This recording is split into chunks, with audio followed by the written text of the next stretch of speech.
Good morning, everyone, and welcome to What's New in Syncro. I'm Crystal Hinkle. I am part of the team here. I really love doing these webinars. We do them usually around every 6 to 8 weeks, and we talk through all of the fun stuff that we've been developing and kind of just give you a high-level overview of those things in case you missed it. We also leave time at the end for a Q&A. We are going to do things just a little bit different today. I am sure that you saw in kind of the marketing and when you signed up that we are going to do kind of a backups focus today. And so I'm really excited. I do have Andy joining. So that's going to be really helpful. He's going to walk through backups, show his screen, again, give that high level overview, give a few minutes for Q&A. We're not going to take the entire webinar to do that, but that's kind of how we're going to start. And then I will run through all of the other features towards the second half of this meeting. So Andy, if you are there, I'd love to, you can introduce yourself. I'm sure the community knows who you are, and then you can just take it from there. Well, hey everybody, I'm Andy. For those of you who don't know me, I am the Senior Product Manager here at Syncro. Super excited to show you guys backups, so I'm gonna dig right into it. Can you all see my screen? Yeah. Okay. So first I wanna give everybody a bit of an apology. If anybody has been using backups from the get-go, first week we ran into some launch issues, primarily due to unexpected demand that created some load issues on the back end. We've spun up additional resources, so now the majority of that is largely resolved. So as far as Syncro Backups itself, when we created this, we wanted to create the simplest file and folder solution in the most integrated way possible, and that would be end-to-end, from the moment you turn it on to the moment that you dynamically bill your customers for in any manner of ways for backups. So turning it on is pretty simple. You either can go into the Backups tab, which is a new tab that we have, or right into the admin settings here. And it's just one checkbox. You turn it on, and now your account's enabled with Syncro Backups. It'll give you some next steps. We have a dashboard, which I'll show you in a minute. You get the ability to kind of customize the order of how that stuff appears. And then one of the cooler things about Syncro Backups is branding. In this instance, I've completely rebranded it. I've given it my own icon. I've renamed it Rubik's Backups. I've made a fake company name here, but this would obviously be your MSP name.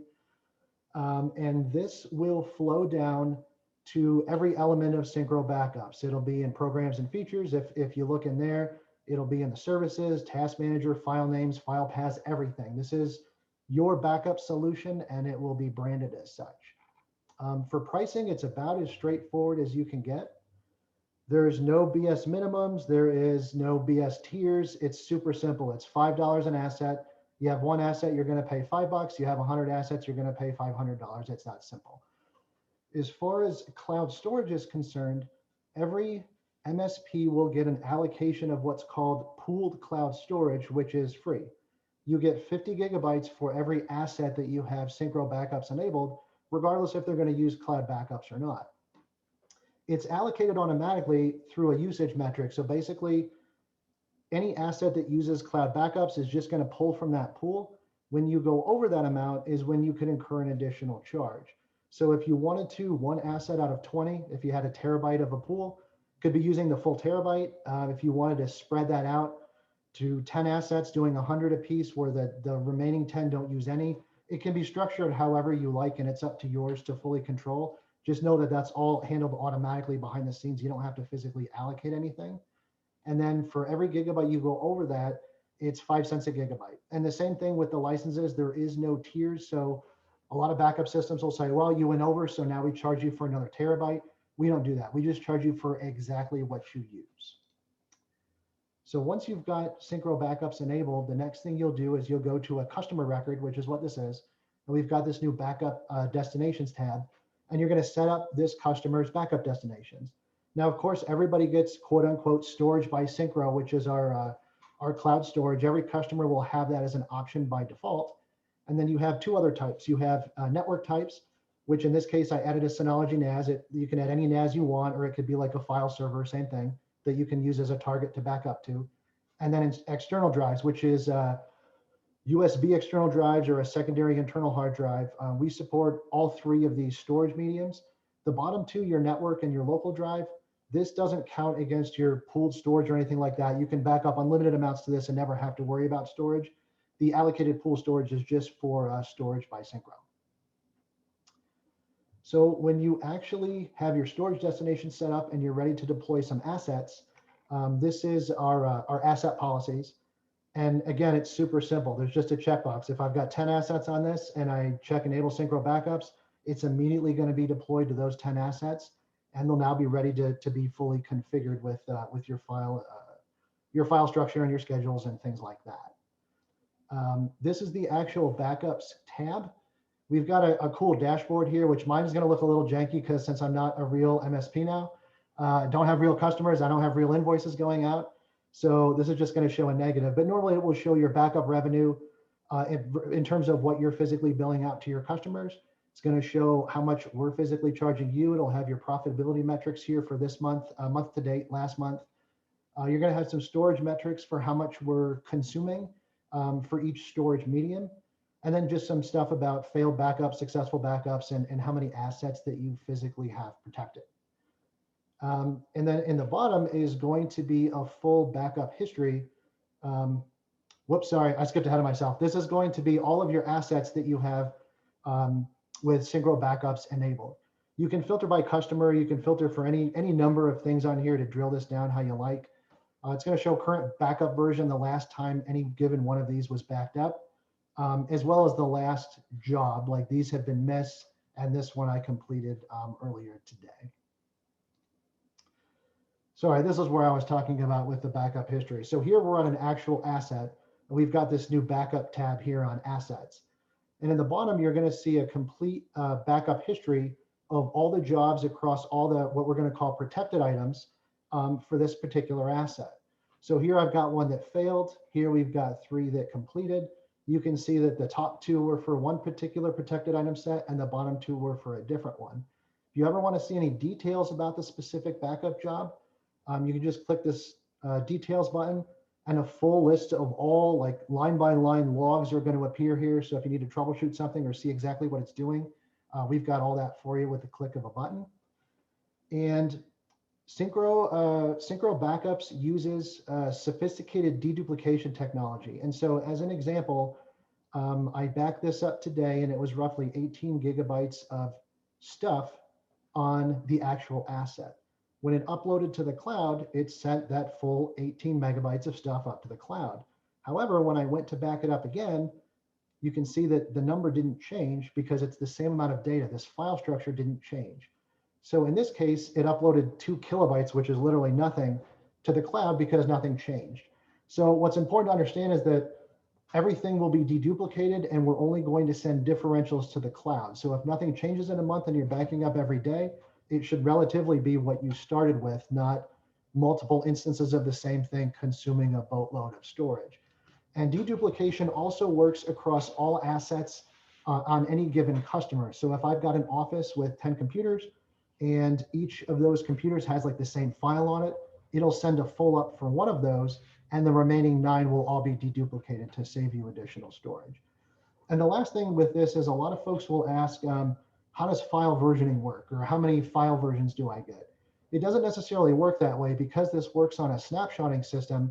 It really depends on your retention settings and how often you're intending to back up. So if you're backing up once a day for 7 days, you'll be able to restore any given file to the exact moment in time from any of those backup snapshots. If you have that extended to 30 days, then you've got 30 days that you can restore it back to. So it's largely dependent on how you've got that set up and structured. So the heart of Syncro Backups is really protected item sets. This basically defines what pieces of data you want to back up, how you want to back it up, and when you want to back it up. So if we were to drill into one of these, it looks like this. The top half details your protected items, which is the files and folders that you want to back up, the ones that you do not want to back up, and then how you want to back them up through schedules. So again, it's relatively straightforward. In this instance, I'm saying include whatever I have in here, which is just this one backup data folder. It has some examples, some placeholders to use of exclusions. And you can also do like wildcarded stuff. So if you're like, hey, I don't want to back up this customer's 3,000 cat videos, you could do something like that. Or you can do multiples of it if you know that they've got it in different formats. And this also supports something kind of new called glob. It's a little bit like regular expressions, but it's different. So we added a guide here for anybody that really wants to go crazy and get super nutty with how they want to manage exclusions. And then for those of you with a PhD and are smarter than me that understand how to do regular expressions, we do have full support for that. And if you understand it, please use it because it's super powerful, but you really need to know what you're doing with that. But it is fully supported here as well. So once you've got this set up, the next thing you want to say is, hey, how do I want to back this up? When do I want to back it up? And so you'll create schedules. So schedule will look like this. In this instance, I'm backing up every day at 1 a.m. And you can pick your storage destination here. I'm doing it to my external USB drive. And there's a bunch of little options here. The two ones I'll hit on real quick is you can throttle the backup speed of all jobs belonging to this schedule. So if it's like a local job, you may not need to throttle it. If it's going to the cloud and you're doing multiple computers in an office that kind of has a junky internet, like a poor upload speed, you might want to throttle them to ensure that you don't choke out the network. So this will let you control how much data is being sent from every backup job so you can fully control bandwidth at all times and make sure that you don't sap resources. The other one, which is actually pretty powerful, is this one, which will alert you through our notification center. So it can be push alerts to your phone, it can be text messages, emails, whatever you want. And this will alert you when there's no successful backups in how many ever days you want, 14 days, whatever. And the reason this is powerful is because most backup solutions have the ability to email you when there's a failed backup job. But what they won't do is tell you when you haven't had a successful backup job, meaning maybe you don't know it's a low priority workstation, but it's been offline for 2 weeks, so it hasn't done a backup, or the customer figured out a way to uninstall backups, whatever it is. We're going to track successful backups instead of just tracking failures so that you'll know when you don't have a successful backup in some amount of time. And then for retention settings, you can keep things indefinitely if you want to. Realistically, you're probably going to limit what you want to store and how long you want to store it. And we have a ton of options here. Right now, I just said, hey, keep the last 15 backups regardless of how often I'm doing it.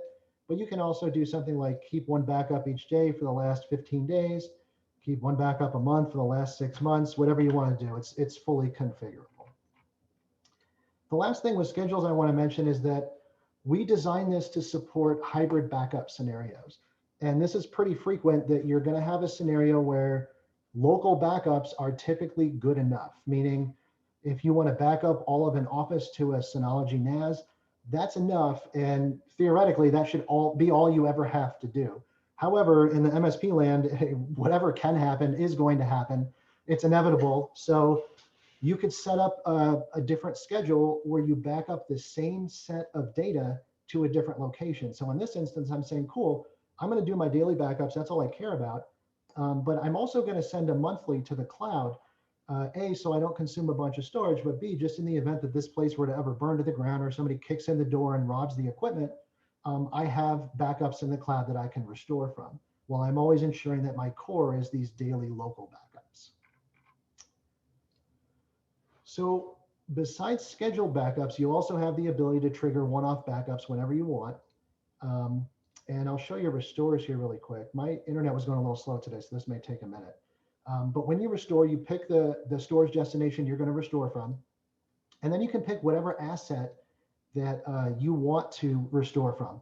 And that's important because if you have a customer that an asset fails, you can automatically restore this data to any other asset within that same customer framework. You're going to pick whatever snapshot. I'm going to pick the newest one that I did here. And then you have an option to do all the items, or you can even drill down and just do select items. So in this instance, I just have a couple folders in here. And then these are the files that are contained within that folder. So I could just pick a couple specific files if I wanted to. The next screen would say, hey, where do you want to restore it to? You pick your storage path where you want to dump these files back to, and it will restore it. And you also get some options, like if you're restoring it to the same location and you want to overwrite those files if they were poisoned or they're just out of date or whatever it is, you can do all that as well. The last button we have here is manage your backups.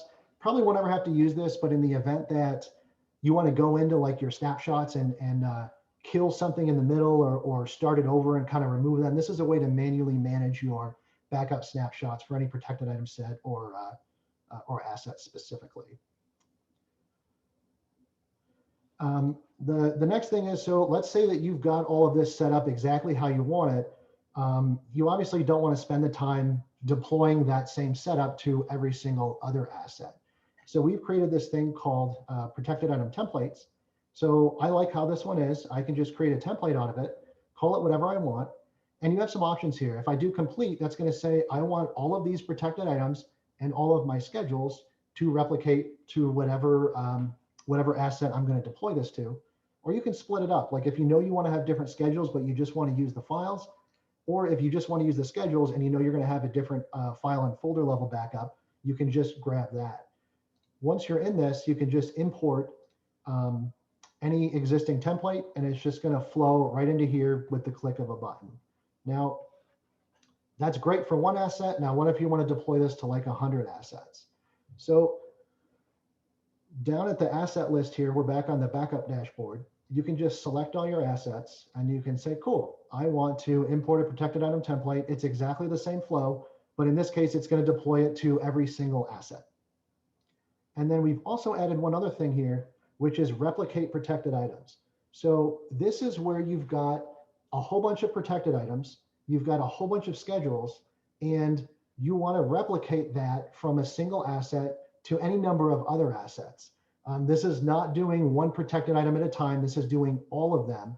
So it's kind of like if I have one asset out of 100 at a customer that I set up exactly how I want, you can just replicate everything that you've got on that asset and deploy it in bulk to all the remaining assets. So that's the bulk of the functionality of what we do. The last thing, which is super cool, is our billing. So for folks that don't know or folks that are new, we have one of the most powerful recurring billing systems on the planet. And that's because we have a way to dynamically count things like employees, assets with a certain policy, assets meeting certain criteria, or even employees with certain custom fields. And we can do that dynamically at runtime, which means if I'm billing $100 for every asset this month and it's got 10 assets, next month they have 15, it's going to automatically dynamically bill them for 15 assets. So all of this happens automatically without you having to lift a finger. And we built this into Syncro Backups as well. And what we found is that there is a ton of MSPs that have a lot of janky billing around Syncro Backups, or excuse me, around backups in general. And that's because a lot of times you're relegated to what's going to save you the most amount of time. So you're never really billing what's ideal, because it's not ideal to take a third-party system, try to count gigabytes that you're billing for, count how many assets there are, figure that out for every single customer every month, do the math, bill it out. So you normally try to find the path of least resistance, which is not often the path of highest profitability. So we ensured that you can do that with Syncro Backups. So in the most simplistic instance, you can just bill for license counts.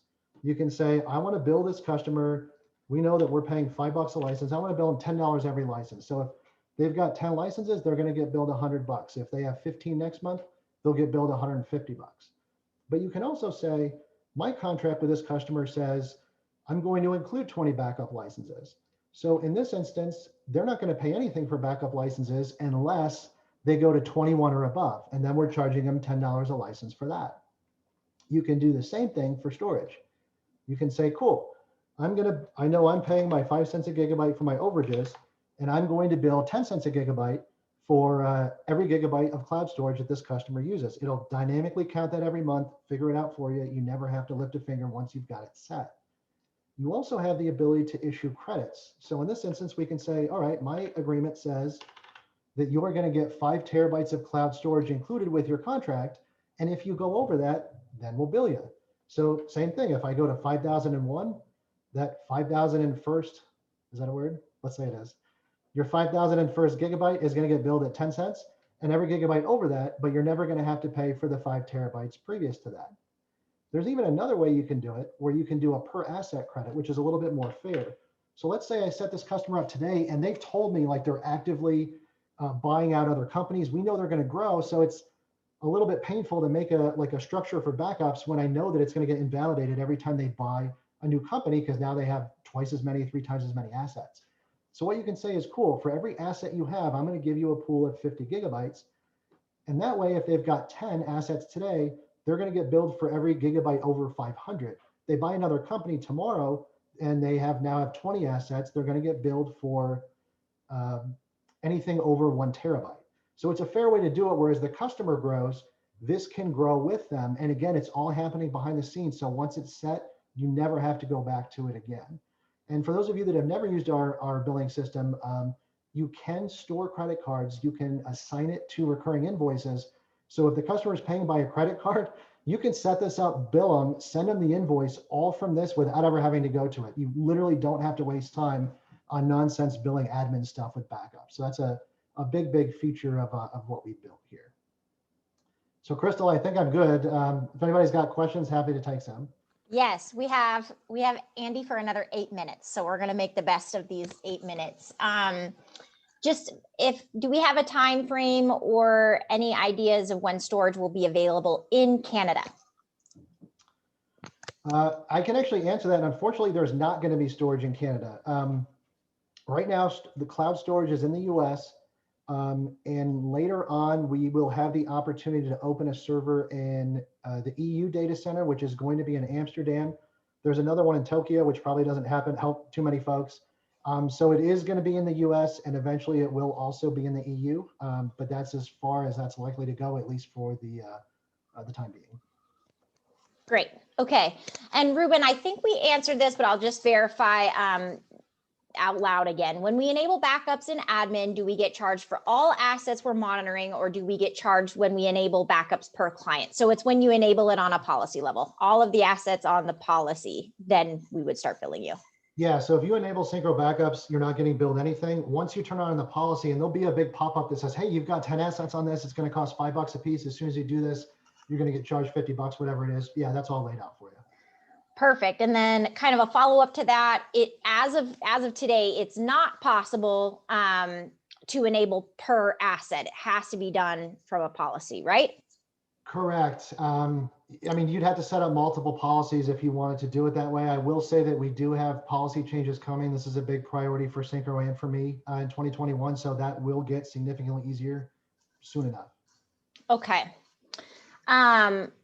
This is a question around pooling. Curious, can you allocate like 20 gigabytes to one endpoint, 10 to another, and the remainder to another endpoint, or is it just one? It's just one giant pool, right? Yeah, it's one pool. You don't have to physically allocate anything. So as an example, it really just says you're not going to pay for storage until you hit this amount. So if you have 20 assets and 50 gigabytes per asset, your customers can use whatever you want in whatever fashion you want. You don't have to allocate it. When they hit above 1 terabyte is when you are going to start to see an overage fee. Perfect. Can we exclude a variable like C drive users %, app data %? Yes. Now, the one wonky thing with that is, yes, you can. You can't do that yet in inclusions, and that's something that we're looking to add later. So you couldn't have wildcards and say, like, I want to back up every user's desktop where it's like C users ** desktop. But you can do that in exclusions today. So yes, the answer is yes. You just can't do it in inclusions yet. Got it. Okay. Is it possible to restore files to a different computer within the same client? Yeah. So when you go to restore, you'll be on an asset. So it's like the asset you want to restore to, and then you're going to pick the asset you want to restore from. So long as it's on the same customer, you can restore from any computer to any computer. Cool. Okay. And Richard wants to know, and this is, I think, a no for right now, but I don't know if time frame. Are there any backups for cloud services? They're hearing more and more of my clients are moving to Office 365 and have large Dropbox. So the two things we're going to look at probably immediately after release is looking at stuff like SQL backups, and then O365 is another one we're going to look at. So it's not going to happen anytime super soon, but it is something that I'll say is on the radar. I just can't promise it's happening for sure. Cool. Can you back up a NAS? You can back up to a NAS. You can't physically back up a NAS. Okay. Yes, backup is HIPAA compliant. I don't think you said it. What do you know when the EU backup is? Like, do you have a time frame? I don't. If I had to guess, a couple months, but don't hold me to that because I've been known to give dates that aren't the most accurate in the past, like with Syncro Backup. So yeah, let's say a quarter away, maybe. Okay. And I think you showed this, but maybe if like real, is there an option to back up time windows? Example, only backup between 1 a.m. and 6 a.m. That's in the backups policy, right? You can schedule an implicit time. You can't say do it between time A and time B. So if you miss the implicit time, it's not going to retry again. I mean, there is an option to be like, hey, if the computer's off, when it comes back on, do a missed backup. But it's not like Windows updates where you can schedule like a time frame. Got it. May I use my own S3 storage? No. Okay. Can you do image backup to a local storage? So right now we just support file and folder level backups. Image backups is something we'll look at later, but the core focus of what we did and what we're doing is ease of use based around file and folder level backups. Okay. How do you stop a backup that is in progress? That's another thing that's going to get added directly after. Normally, it's not actually the simplest process to cancel a backup like from a remote solution. That isn't with Syncro Backups. That really applies to any backup solution, but it is something that we're looking at to add. I know there was a couple folks initially triggered like a terabyte backup accidentally going to the cloud on a customer that had like a real crap bandwidth, and it caused a problem. So I do understand the need for that. Can we use our Backblaze D2 storage? No. So for cloud storage, it's only going to be storage by Syncro, and then anything else could be like local stuff like network or direct with local external drives, things like that. How many storage options can we add? Is 3 the limit? No, you can add as many as you want. So I mean, if you have like a customer with 20 sites and they've got like a NAS at each site, you can add 20 NAS sites. Like storage by Syncro is always the same, so that's the only instance of that. But you can add as many local and network destinations as you want. And this is for workstations and servers, correct?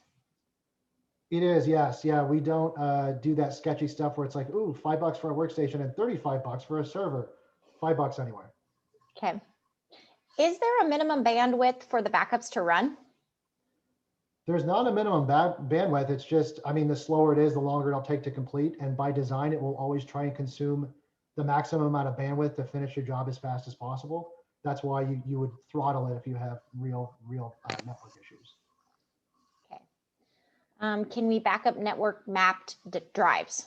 No.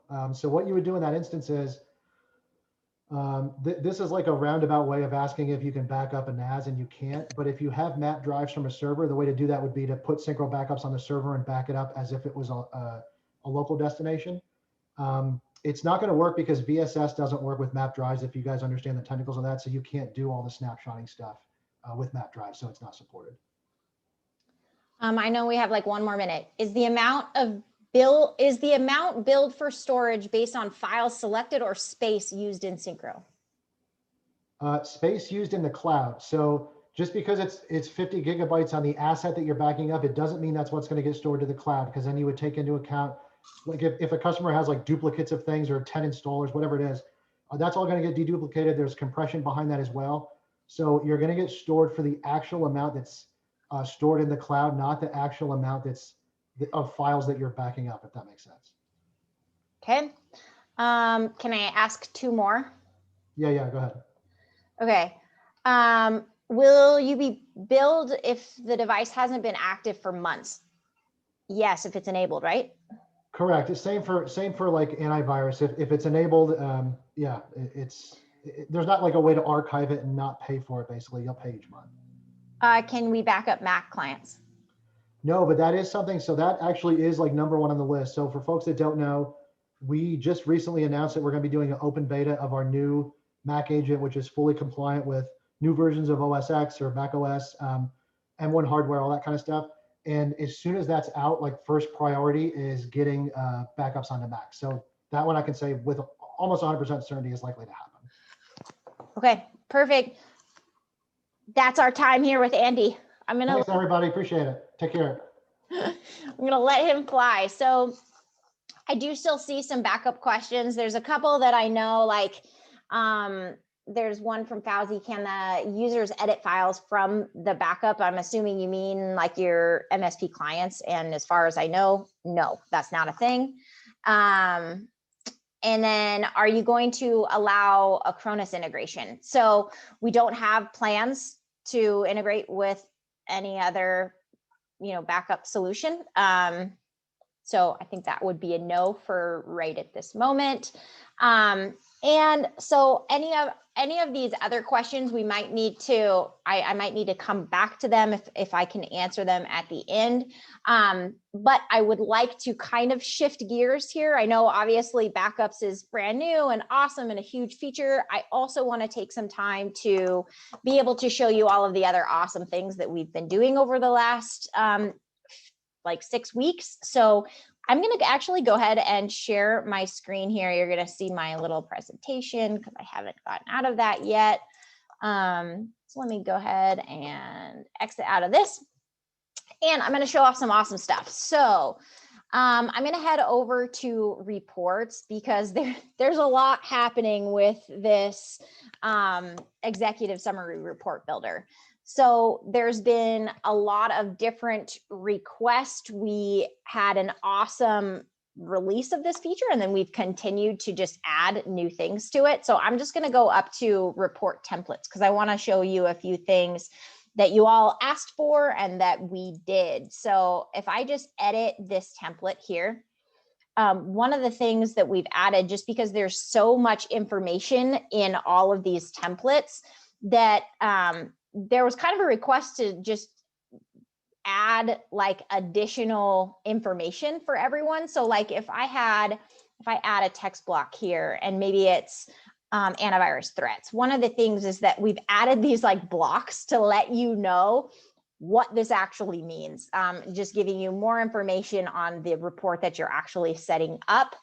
In addition to that, we've added, there was like 6 entirely new blocks that were added here. So if I go back, I'm going to add, let's see, if I add not a visual block, let's add a visual summary block here. There are like 6 additional blocks here that we added, and I'm just going to read them here. They include ticket metrics, billable labor hours, prepaid hours, and phone call tracking, as well as some additional filters to better define the scope of 2 of our existing ticket blocks. So we just continue to add things here, including everything that you see in this list. So this report just continues to grow, and kind of all of the reports that we plan on adding will kind of continue on with this structure because everybody loves them. One of the things that this is really exciting, I love announcing this, that there's our community driven track that Andy runs, and obviously he had to run, but you've probably seen it on Facebook and on Reddit, where we are asking our community, hey, what can we build you? So thanks to Jonathan Farley, we have a scripting update. So let me just head over to assets and RMM, because there's 2 things that we added here. So if we head to just, again, if I just select any sort of saved search here, I don't have any saved search that has over 100 assets, but what's really nice is that if we were to like select all, if I had over 100 assets and I went over here to run a script, it would give me the option to actually up here. So I only have 16. If it was over 100, it would ask if I wanted to do all of them. So previous to this, it was each page you'd be able to select all. If there were additional on another page, you'd have to go to that page and run the script again. So we heard that request and we kind of acted on that pretty quickly. And then the other part is that it's actually, these scripts are in the this actions drop down as well. So you can run a script from here. So I have all of these selected, but what's nice is that you can also, instead of like even using a saved asset search that I went to initially, you can do it by customer policy, saved search, or just all devices. So we gave you this asset filter, which is really, really helpful. So thank you, Jonathan, for that request. We added the option to import next year's holidays into your business hours module. So this was something that was requested. We continue to add to this business hours module. This kind of touches a lot of different areas of Syncro. So now you have business hours available in ticket automations. You have business hours available in automated remediation. So there's some really cool things. But if I head to business hours here, you'll see that if you want to add holiday, like a holiday calendar options here, you do have the ability to pull in next year's dates. So we did expand that so you can plan ahead a little bit better. While I'm here in the admin section, the other thing that we did, we do have an integration with Domotes. And so what we did was, just like we've done with some of our other popular integrations, we've added Domotes as a token here for you, just to streamline that process for you. Something that I can't really show, we did add some mobile updates. So I'm gonna read these for you. And if you have the mobile app, it's available on Android and iOS. So feel free to take a look at that. But we've added a new time clock tab, which allows you to clock in and clock out from the mobile app. And we've also revamped the ticket list UI, so you can see more ticket information at a glance. So we are continuing to rapidly develop the mobile app as well.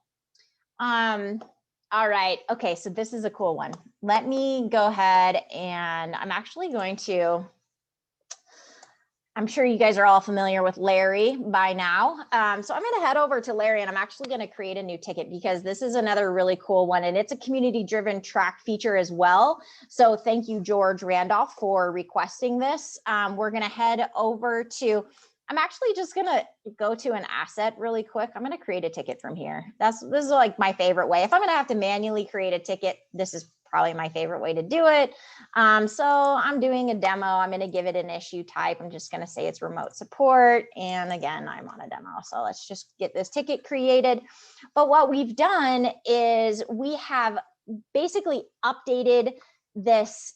Instead of using the actual ticket status as also the status of whether it's invoiced or not, we've added a separate billing status. So right now you can see it's in the non-billable. The reason it's non-billable is I don't have anything added to this ticket at all. So if I were to, there's several ways to track time, but if I were to come in here and just say, all right, I was there, I worked for an hour, and add this to the ticket, I now have a line item here. And so as you can see in real time, it just switched this to invoice required. If I were to hop over here or actually, let's just do this. If I just make an invoice here, and then I'm going to go back to the ticket, it's going to show the billing status as invoiced. So I created an invoice. Now I'm going to hop back to that ticket, and the billing status is going to be invoiced. So it's also smart enough, which is really, really incredible. It's also smart enough that if I add additional stuff here, so maybe I come in here and I worked again on this ticket and I add another line item, it's actually now going to update this to partially invoiced again. So it's multifaceted. George, this was a great feature request. Everyone's really, really liking this, and it helps clear everything up, and it separates from the actual ticket status, because a lot of times as an MSP, you might bill for this ticket well before it's resolved. So depending on whatever your flow is, this is separate from the actual ticket status.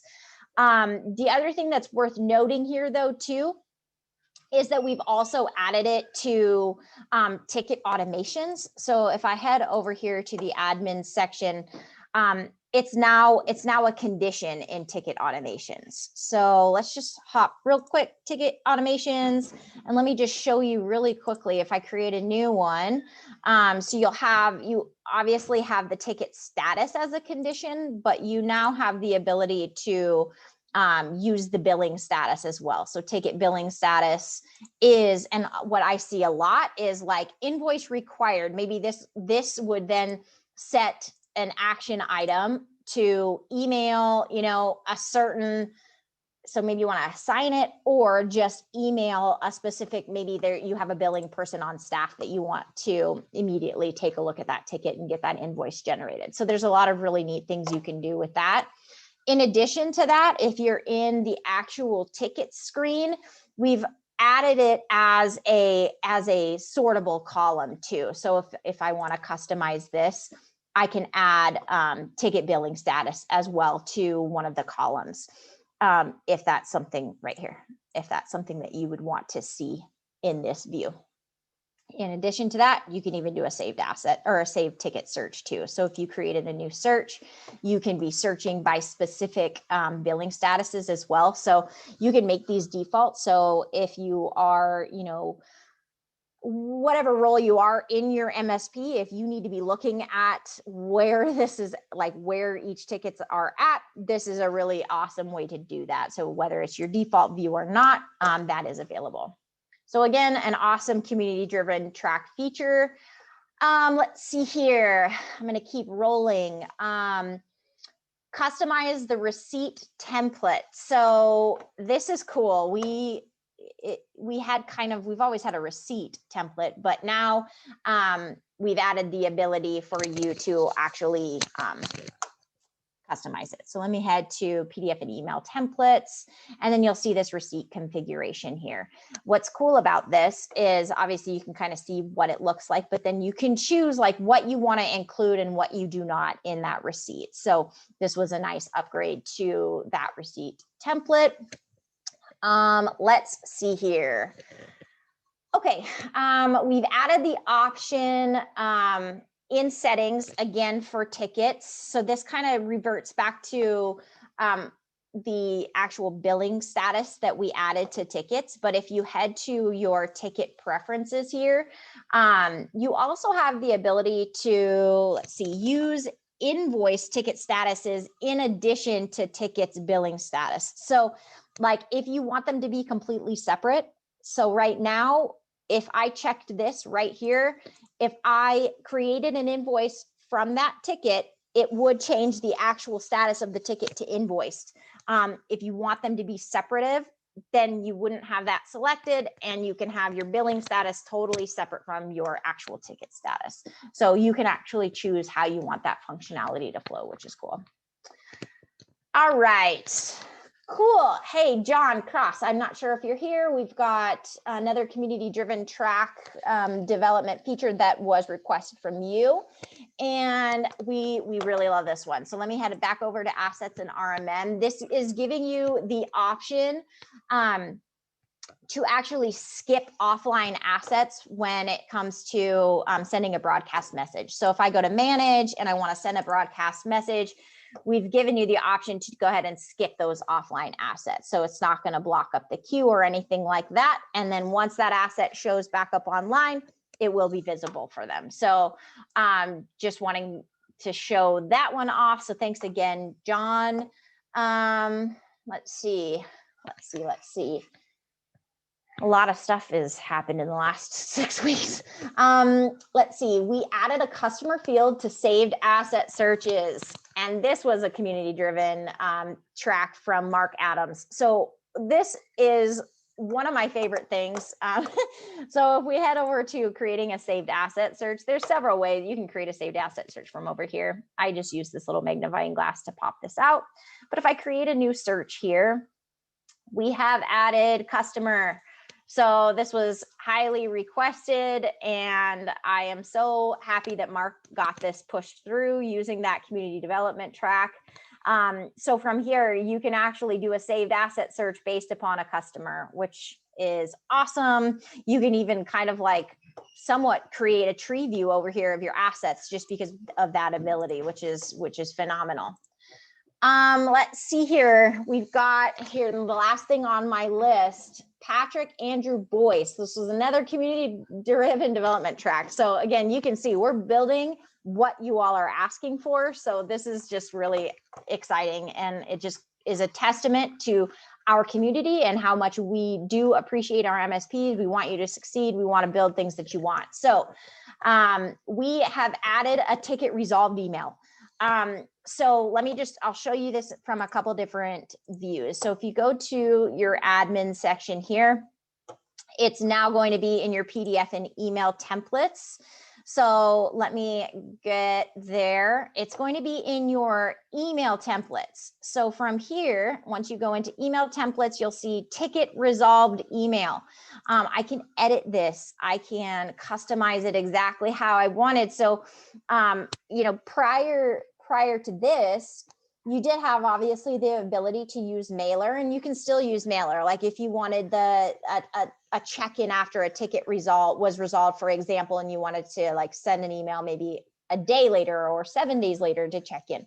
This is the way to do this just automatically without setting up a ticket automation or anything like that. Once the ticket is resolved, this email will go out and you can customize it. We have all of the available tags for you to use as well. And then how you enable this, if you go to your admin section and you hop into your ticket preferences here, you now will see enable ticket resolved emails. So again, this will automatically trigger that resolved email to go out to your customers. So hopefully you find that helpful. And again, thank you, Patrick. That was a great request. Okay, phew. All right, so let's take a minute here. I'm going to hop my Q&A over here. Now, I will say some of the more technical questions around backup, if you didn't get your questions answered today, I would definitely recommend a quick email to help@syncromsp.com, just in case there's things that I'm not able to cover today. All right, so let's see. All right, let's see. I'm going to read this out loud because I'm kind of just doing this on the fly. For the executive summary report builder, the only thing I wish I could add for an asset is the build date, the same one you get from the agent report. I've got my pen. I'm writing this down. Build date for exec report builder. I love it. I will pass this along for sure. And the agent report PDF adds every time its own individual page, which leaves tons of blank space. Perfect. Love that. Okay, passing that along. All right. And then I see a question. Are we supposed to see your screen versus you? So hopefully you were seeing my screen and not just my face. I definitely was sharing my screen. So hopefully that was figured out. Let's see, automatic billing status. If we have a contract on the ticket that provides unbilled time, why does billing status show billable when time has been added to the ticket? Does the status change billed when the monthly contract invoice? Yes, it's not going to change to invoiced until the actual invoice is created. Yep, exactly. Can we rearrange the order of items in the receipt template? Great question. Let's actually just hop over there and look. I don't know. I didn't actually try to see if I could drag them around. Let's just look really quick. Receipt configuration. Can I move them? No. Let me put this down. So we want to be able to drag and arrange. Cool. I will add that. Good question. Thanks, Mike, for that. Let's see. Sub policies. Is there a way to add items to a policy for a specific user without having to create a special policy and then have to add it to the reoccurring invoice? So Rob, I love this question because as of today, the answer would be no. We don't have cascading policies at this time. However, it's on the way. We have announced that. I'm not spilling the beans. We have announced that is something that we're working on. So definitely be on the lookout for that. Is there a way to have skip offline assets selected by default? No, I believe you have to manually check that box. Let's see here. What is that magnifying glass on the left? Sorry, I missed that last section. Oh, I love the magnifying glasses. If you've ever been in a demo with me, I am a very big fan of the magnifying glasses. So over here, you can use this to create a saved asset search. You can also do it from here, but I just like the magnifying glass. The other magnifying glass, if you hover over an asset like this, you see the magnifying glass. And again, you've got all of these actionable tabs. So not only can you see a thumbnail, you have all of this information, access to custom fields. So magnifying glasses are awesome. Let's see. How to create multiple invoices. We create an invoice. Once complete, we have to go to the invoice tab and start over. Is there a faster way to do this? The same holds true for tickets. Okay. Let's do this in real time, because the reason I say that is that for tickets, yes, there is a way to do that. Invoices, I'm just going to try it and see if there's a way to do that. But so from here on your ticket, if you look at these actions here, the difference between resolve and quick resolve is just going to resolve the ticket and you're going to remain on this ticket screen. If you do a quick resolve, it's going to change the status to resolved and it's going to take you to the tickets dashboard. So for tickets, yes, I know without a doubt you can do that. Invoices, I don't think so. I don't think that there's like a quick, like, okay, done with this one on, let's generate another one right away. So that would be a feature request at this point. Let's see here. Is there a time tag?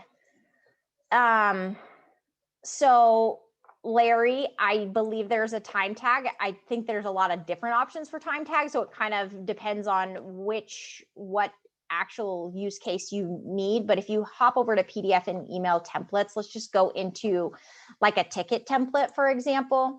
From here, you'll see everything. Let me just, if I edit this, you'll see everything on the side here, and you can, these are searchable. So like if I just start with time, I believe, let's see, maybe it's tech hours. Might be like, Larry, I might have to get back to you because I know that there are different tags for time tracking. I'm now just blanking on exactly the best place to put that, because what I was going to show is if you go to your admin section, because a lot of times there's different tags that you want to use when a technician is tracking time, which I think is probably where my brain went right away. But if I head down to additional settings here, you've got the ability to customize the text for the timer charges. If you click this little tooltip here, it's going to take you to the knowledge base and you have these ticket timer tags. So like these were the ones as I typed time, it's their timer. So I don't know if this is exactly what you were looking for, but hopefully that helps. Let's see.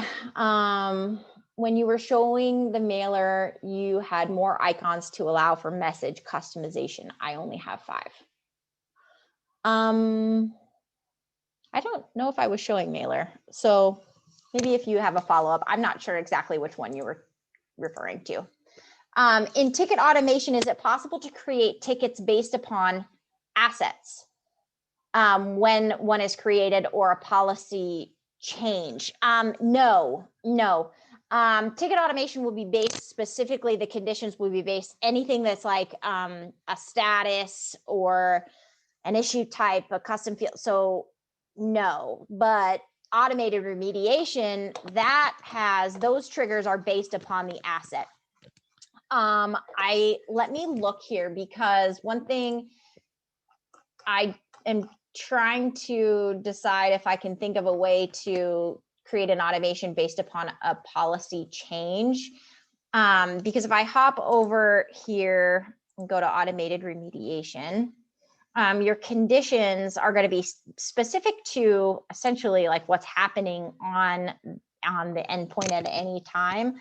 I just wonder like if any of these conditions, because you do have like you could do asset policy, and it could be like if it is or it's not, it's only is or is not. So I wonder if it's like a policy gets changed to a certain thing, you could have like a quick notification or something like that.